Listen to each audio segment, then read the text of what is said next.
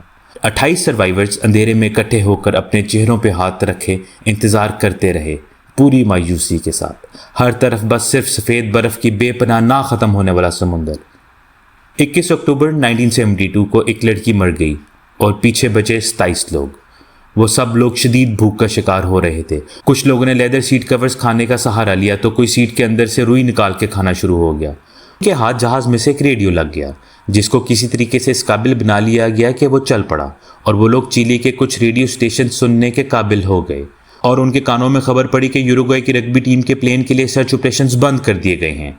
اس کا مطلب یہ تھا کہ اب انہیں صرف اپنے آپ کو خود بچانا ہوگا، کوئی انہیں بچانے کے لیے نہیں آئے گا۔ کم از کم اب انہیں حقیقت کا پتہ چل گیا تھا۔ یہ سن کر رگبی ٹیم کے 2 دوستوں نے دور تک دیکھنے کے لیے سفر شروع کیا، لیکن کئی کلومیٹر چلنے کے بعد انہیں صرف بے پناہ سفید برف ہی نظر آئی۔ جیسے ہی رات ہوئی وہ اپنی جان بچانے کے لیے واپس پلین میں آ گئے۔ جہاز میں موجود میڈیکل اسٹوڈنٹس نے یہ مشورہ دیا کہ اگر انہیں زندہ رہنا ہے تو کھانے کا کوئی نہ کوئی بندوبست کرنا ہوگا، اور وہ وقت تھا جب مشورہ سن کے سب کی روح کانپ گئی۔ انہوں نے تجویز دی کہ جو لاشیں باہر پڑی ہیں انہیں کھانا پڑے گا، ورنہ بعد میں ان کے پاس اتنی طاقت بھی نہیں ہوگی کہ وہ لاشوں کو کاٹ بھی سکیں۔ یہ بات سن کر سب بہت زیادہ حیران اور غصے میں تھے کیونکہ ان کے دوست اور گھر والے ان لاشوں میں شامل تھے۔ مجبوراً فیصلہ کیا گیا لاشوں کو کاٹ کے ان کا گوشت کھا لیا جائے۔ اس سے پہلے وہ ایسا قدم اٹھاتے 9 اکتوبر 1972 کو اللہ نے ان بچ جانے والوں پہ ایک اور پہاڑ توڑا جب ایک ایولانچ نے حملہ کیا، جس کے نتیجے میں 8 لوگوں کی جان چلی گئی۔ اس حادثے کے بعد صرف 19 لوگ زندہ بچے اور ان کے لیے چلنا بھی مشکل ہو گیا تھا۔ جو لوگ پہلے 80 کلو کے تھے اب ان کا وزن 30 سے 40 کلو کے درمیان آ گیا تھا۔ اب ان کے پاس کوئی خوراک نہیں تھی تو انہوں نے مل کے لاشیں کھانا شروع کر دی۔ جیسے جیسے دن گزرتے گئے 3 اور لوگوں کی موت ہو گئی۔ اب صرف 16 لوگ زندہ بچے تھے۔ انہوں نے آپس میں یہ بھی عہد کیا کہ اگر کوئی ہم میں سے مر گیا تو دوسروں کو ان کے جسم کو استعمال کرنے کی اجازت دی جائے گی تاکہ وہ زندہ رہ سکیں۔ انہیں اب یہ سمجھ آئی کہ موت کا انتظار کرنا بیکار تھا، اس لیے کچھ کرنا ضروری تھا۔ 20 نومبر کو انہوں نے ویسٹرن ماؤنٹین کو کراس کرنے کا ایک تفصیلی پلان بنایا۔ انہوں نے ٹیم کے لیے 3 لوگوں کا انتخاب کیا، روبرٹو، نینڈو اور آنٹونو، جو دوسروں کے مقابلے میں بہتر حالات میں تھے۔ انہوں نے میڈیکل اسٹوڈنٹ سے ایکسٹریم کنڈیشن میں زندہ رہنے اور لو آکسیجن لیولز کے ساتھ کوپ کرنے کی ٹریننگ حاصل کی۔ انہوں نے فلیئرز اور ریفلیکٹیو مٹیریلز بھی بنائے تاکہ اگر راستے میں سگنلز دینے ہوں تو ان کا استعمال کر سکیں۔ انہیں پتہ تھا کہ سردی پچھلے ہر تجربے سے زیادہ شدید ہوگی، اس لیے انہوں نے پلین کی سیٹ سے کاٹن نکالا اور اپنی ٹی شرٹس اور کپڑوں میں بھر بھر کے جیکٹس بنائے۔ انہوں نے مر جانے والوں کے کپڑے لیے اور 2 یا 3 لیئرز میں پہنے۔ جوتے ٹھیک نہیں تھے، اس لیے انہوں نے عام جوتوں میں سیٹ کشنز بھر کے انسولیشن بنائی۔ رات کو سونے کے لیے انہوں نے واٹر پروف ٹینٹ تیار کیا۔ خوراک کے لیے انہوں نے لاشوں کے ٹکڑے ایک باکس میں بند کیے۔ 12 دسمبر 1972 انہوں نے فیصلہ کیا یہ 3 لوگ ماؤنٹین کراس کرنے کی کوشش کریں گے۔ ان کے پلان کے مطابق وہ دن کے وقت پہاڑ چڑھتے اور رات کو ریسٹ کرتے۔ 3 دن بعد انہیں احساس ہوا کہ ان کا کھانا تینوں کے لیے ناکافی ہے۔ 15 دسمبر کو انہوں نے فیصلہ کیا کہ انٹونیو کو واپس بھیج دیا جائے تاکہ کھانا بچایا جا سکے۔ انٹونیو واپس چلا گیا جبکہ روبرٹو اور نینڈو اپنا سفر جاری رکھے۔ 20 دسمبر 1972 جب روبرٹو اور نینڈو پہاڑ کی چوٹی تک پہنچ پائے۔ اس دوران انہوں نے تقریباً 60 کلومیٹر کا سفر طے کر لیا تھا اور یہ 8 دنوں میں ہوا تھا۔ جیسے ہی وہ چوٹی کے قریب پہنچے، خوش قسمتی سے انہیں ایک پہاڑ نظر آیا جہاں برف نہیں تھی اور نیچے ایک دریا بہہ رہا تھا۔ 70 دنوں سے زیادہ کی مصیبت کے بعد انہیں پہلی دفعہ امید کی کرن نظر آئی۔ اس جگہ کے بعد برف نہیں تھی لیکن تھکاوٹ کی وجہ سے چلنا اب بہت مشکل ہو گیا تھا۔ وہ رات کو دریا کے قریب ریسٹ کرتے ہوئے گزرتے۔ اگلی صبح انہیں کچھ گائیں، میگی نوڈلز کا پیکٹ اور جلتی ہوئی لکڑی ملی۔ وہ اتنے خوش ہوئے کہ انہیں لگا کہ مدد قریب ہے۔ دریا بہت چوڑا تھا اور اس کا پانی بہت تیز تھا، اس لیے دریا کو کراس کرنا مشکل تھا۔ تھوڑی دیر بعد انہیں سامنے کی طرف ایک گھوڑے پر ایک آدمی دکھائی دیا۔ انہوں نے سگنل کرنے کی کوشش کی لیکن کوئی آواز سنائی نہیں دے رہی تھی۔ انہوں نے ایک دوسرے کو اشارے میں سمجھانے کی کوشش کی پر گھوڑ سوار کچھ نہ سمجھ سکا۔ وہ آدمی جو بول رہا تھا وہ ان دونوں کی سمجھ میں نہیں آ رہا تھا، پر ایک لفظ جو یہ سمجھ سکے وہ تھا کل، اور گھوڑے پر سوار شخص وہاں سے چلا گیا۔ اگلے دن وہ شخص اپنے ساتھ ایک پین اور پیپر لے کے واپس آیا جس پہ اس نے لکھا آپ کیا چاہتے ہیں، اور دریا کے پار ان کی طرف اچھال دیا۔ اب ان دونوں نے کاغذ پر تحریر لکھی کہ ہم ایک طیارے سے آئے ہیں جو پہاڑوں میں گر کے تباہ ہو گیا تھا، ہم یوروگوئے سے ہیں، اور یہ لکھ کے واپس گھوڑ سوار کی طرف پھینک دیا۔ ان کی خوش قسمتی کہ وہ انسان اس واقعے سے واقف تھا۔ اس نے ان دونوں کو کہا آپ صبر کریں، میں مدد لے کے آتا ہوں، اور مقامی انتظامیہ کو اطلاع کی۔ دونوں کو ریسکیو کیا گیا اور ہسپتال پہنچایا گیا جہاں انہوں نے اپنی کہانی سنائی اور بتایا ہمارے 14 دوست ابھی بھی پھنسے ہوئے ہیں اور ریسکیو کا انتظار کر رہے ہیں۔ یہ خبر ریڈیو پر نشر کی گئی اور پہاڑوں کے بیچ میں بیٹھے ہوئے باقی ساتھیوں نے جب یہ خبر سنی تو خوشی سے بے حال ہو گئے کہ ہمارے دوست اب ہمیں بچانے ضرور آئیں گے۔ آخرکار 22 دسمبر کو 2 ہیلی کاپٹر جائے حادثہ پر پہنچے اور زندہ بچ جانے والوں کو وہاں سے نکال لیا گیا۔ ہیلی کاپٹر کو راستہ دکھانے کے لیے انہی 2 ساتھیوں کو ساتھ لے جایا گیا تھا۔ اس طرح سخت حالات میں 72 دن گزارنا، بھوک، پیاس، شدید سردی، فاقہ کشی برداشت کرنا ایک ایسی کہانی ہے جو ظاہر کرتی ہے کہ اگر آپ ہمت نہ ہاریں تو کسی بھی صورتحال پر قابو پایا جا سکتا ہے۔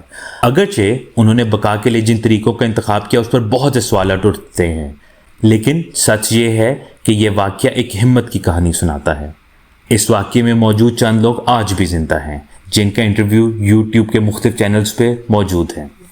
جگر دریدہ ہوں، چاکے جگر کی بات سنو، امید سحر کی بات سنو، علم رسیدہ ہوں،